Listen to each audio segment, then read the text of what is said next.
జై సాయి మాస్టర్ రామభక్త శ్రీ రంగన్న బాబు చరితము. శ్రీ రంగన్న బాబు వాడిన కావడి దబ్బ. శ్రీ రంగన్న బాబు ఆరాధనలు చేయు క్రమములో జొన్నలగడ్డ భానుమూర్తి గారికి గుంటూరులో ప్రభుత్వ నీటిపారుదల శాఖలో డ్రాఫ్ట్స్‌మ్యాన్‌గా ఉద్యోగం చేయుచున్న దాసోజు సూర్యప్రకాష్ గారు పరిచయం కావడము, తదనంతరం వారి మధ్య సన్నిహిత మిత్రత్వము ఏర్పడినది. రంగన్న బాబు గారు దేహత్యాగము చేసిన తర్వాత 15 సంవత్సరముల తర్వాత భానుమూర్తి, సూర్యప్రకాష్ గారులు ఏలూరు వెళ్లి రంగన్న బాబు కుమారుని కుటుంబ సభ్యులను కలిశారు. రంగన్న బాబు గారి జ్ఞాపకార్థం వారు వాడిన వస్తువులు, వస్త్రమును ఇవ్వమని భానుమూర్తి రంగన్న బాబు గారి కుమారుని అభ్యర్థింపగా, వారు రంగన్న బాబు వాడిన ఎదురుతో చేసిన కావడి దబ్బను, వస్త్రమును భానుమూర్తి గారికి ఇచ్చారు. భానుమూర్తి ఆ వస్త్రమును, కావడి దబ్బను సూర్యప్రకాష్ గారికి ఇచ్చారు. సూర్యప్రకాష్ రంగన్ బాబు వాడిన వస్త్రమును, కావడి దబ్బను కొన్ని రోజులు తన ఇంట్లో ఉంచుకుని, ఆ పవిత్ర వస్తువులను తన వద్ద ఉంచుకునే యోగ్యత తనకు లేదని భావించి, నంద్యాలలో నివసించుచున్న తన గురువు సాయినాథుని భక్తుడైన శ్యామ్ చరణ్ బాబాకు సమర్పించడం జరిగినది. అనాహతనాదమైన రామనామ విశిష్టత. విజ్ఞాన భైరవ తంత్ర అను గ్రంథంలో శివుడు పార్వతికి వెల్లడించిన 112 ధ్యాన ప్రక్రియలలో కొన్ని నాదానుసంధాన ప్రక్రియలు ఉన్నాయి. ఆహతమునకు వ్యతిరేక పదము అనాహతము. ఆహతము అంటే కొట్టబడుట. అనాహతము అంటే బడనిది. కొట్టబడనిది. ఆహతనాదము అంటే కొట్టినచో వచ్చే ధ్వని. అనాహత నాదము కొట్టబడకుండా వచ్చే ధ్వని. మన శరీరం ద్వారా వచ్చే వాక్కు ఆహత నాదమే. ఎవరైనా శబ్దము ఉచ్చరించాడంటే బొడ్డు నుంచి వచ్చిన వాయువు ఊర్ధ్వముఖముగా ప్రయాణించి కంఠము, తాలువు, దంతము, ఓష్ట్రము, మూర్ధ చేత కొట్టబడి, దారి మళ్లించబడి, తిరిగి నాలుక చేత కొట్టబడి శబ్దము పుట్టుతుంది. ఒక్కొక్క అక్షరము ఒక్కొక్క స్థానము నుంచి వస్తున్నాయి.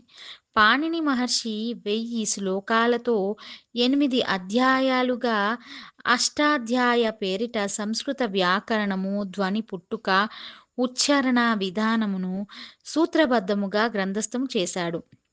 వేదాంగాలైన శిక్షలో కూడా పాణిని మహర్షి శబ్ద ఉచ్చారణను సూత్రబద్ధం చేశాడు. ఉదాహరణకు జిహ్వను కదిలించకుండా కంఠస్థానం నుంచి అ, క, ఖ, హ, త, గ, ఖ, న అను 7 ధ్వనులు వస్తాయి. పక్షుల ధ్వనులు, సంగీత వాయిద్యాల ధ్వనులు ఒకదానితో ఒకటి రాపాడిస్తే గాని ధ్వని రాదు. వయలిన్ వాయించాలంటే కమానుతో మీటాలి. వీణ వాయించాలంటే వ్రేళ్లతో మీటాలి. ఫ్లూట్ వాయించాలంటే గాలి ఊది వ్రేళ్లతో మీటాలి.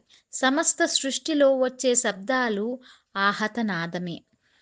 దేనిచేత కొట్టబడకుండా వచ్చే నాదమే అనాహత నాదము. దీనినే జెన్ బుద్ధిజంలో వంటి చేతి చప్పుడు నాదమని వర్ణించారు. అనాహత నాదము శరీరములో హృదయము నుండి వస్తుంది. ఇది హృదయ లయలు, నాడీ, రక్త ప్రసరణ వలన వచ్చే ధ్వని కాదు. 2 చెవులు, కళ్ళు, ముక్కు మూసుకుని వినిన వచ్చే ఘోషయే అనాహత నాదము. రామ అను శబ్దము సృష్టి ఆరంభము నుండి ఉన్నది. తారకము అంటే తరింపజేయునది. ఓం, ఆం, ఆమెన్, హుం, రామ్ అను 5 శబ్దాలు తారకము అనబడుతుంది. కాశీలో శివుడు దేహత్యాగము చేసే జీవులకు ఉపదేశించే తారకము ఏమిటి అనే చర్చలో భిన్నాభిప్రాయాలున్నవి. నాదానుసంధానము చేసినప్పుడు సహస్రార చక్రములో విచిత్రమైన శబ్దం పుడుతుంది. అదే రామనామము. కృష్ణ భక్తురాలైన మీరాబాయి కృష్ణునిపై 24,000 కీర్తనలు రాయడము జరిగినది.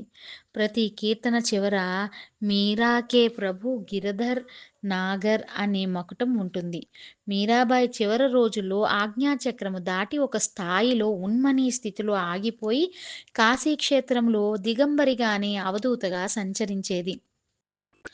ఒకనాడు గంగా తీరములో ఉన్మత్తావస్థలో సంచరిస్తున్న మీరాబాయిని సంత్ రవిదాసు చూసి ఆమెను సహస్రార చక్రానికి చేర్చాలని తలచి హస్తక మస్తక సంయోగముతో ఉన్నత స్థితిని ప్రసాదించాడు.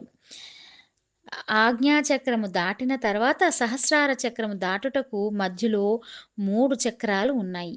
ఆ 3 చక్రాలు దాటుటకు సద్గురు అనుగ్రహము గాని, శివానుగ్రహము గాని కావాలి. మీరాబాయికి సద్గురువుగా సంత్ రవిదాస్ ఆజ్ఞాచక్రము తర్వాత ఉన్న 3 చక్రాలను దాటించి సహస్రార చక్రములో నిలిపి సచ్చిదానంద స్థితిని ప్రసాదించగా రామ్ అనే ధ్వని ఆమెకు వినిపించినది.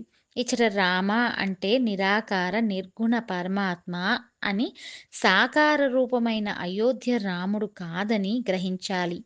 తర్వాత మీరాబాయి ఒకే ఒక కీర్తన రామనామముపై వ్రాయడము జరిగినది. అనాహత నాదానికి ఆ కీర్తనకు సంబంధమున్నది.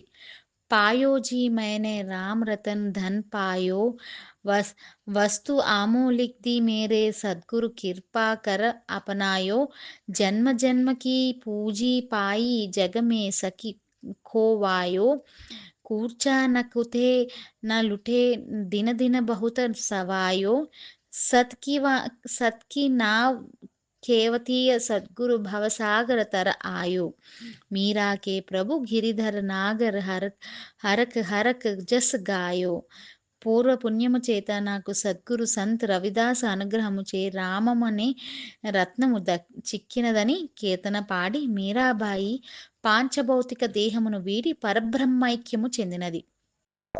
ప్రముఖ జ్యోతిష్యవేత్త మంత్రయోగ సిద్ధులైన శ్రీ మేడవరపు సంపత్ కుమార్ గారి ప్రసంగము నుండి సేకరింపబడినది. వేమన యోగి పద్యము ఉపజిహ్వకు ప్రాగ్దిక్కున త్రిపుటకి మధ్యంబునందు దీపము తానై జపించు రామమెవడా తపసిని గనుగొన్నవాడు ధన్యుడు వేమా.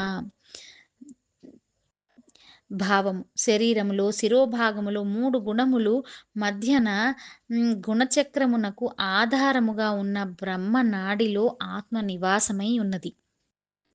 నోట్లో ఉన్న చిన్న నాలుకను ఉపజిహ్వ అని అంటారు. ఉపజిహ్వకు పైభాగమున 3 గుణముల మధ్యన ఆత్మ ఉన్నది కావున ఉపజిహ్వకు ప్రాగ్దిక్కున త్రిపుటికి మధ్యంబునని అన్నారు. శరీరమునంతటిని వెలుగునిచ్చి కదిలించున్నది ఆత్మే కావున దానిని దీపముగా వేమన పోల్చాడు. ఆత్మ చైతన్యము బ్రహ్మనాడి కేంద్రము ద్వారా ఊపిరితిత్తులను కదిలించుచు తద్వారా శ్వాస నాడునట్లు చేయుచున్నది. శ్వాస శబ్దము ఉచ్ఛ్వాసనందు రా అని, నిశ్వాసయందు మా అని 2 శబ్దములుగా ఉన్నది. ఉచ్ఛ్వాస నిశ్వాసములకు కారణమైన ఆత్మను తెలిసిన వాడు గొప్పవాడని చెప్పుచు జపించు రామమెవడా తపస్సుని కనుగొన్నవాడు ధన్యుడు వేమా అని అన్నారు. ఇచ్చట ఎవరి ప్రమేయము లేక ఉచ్చరింపబడే శబ్దము రామ అని, అదే అనాహత నాదమని భావించవచ్చును.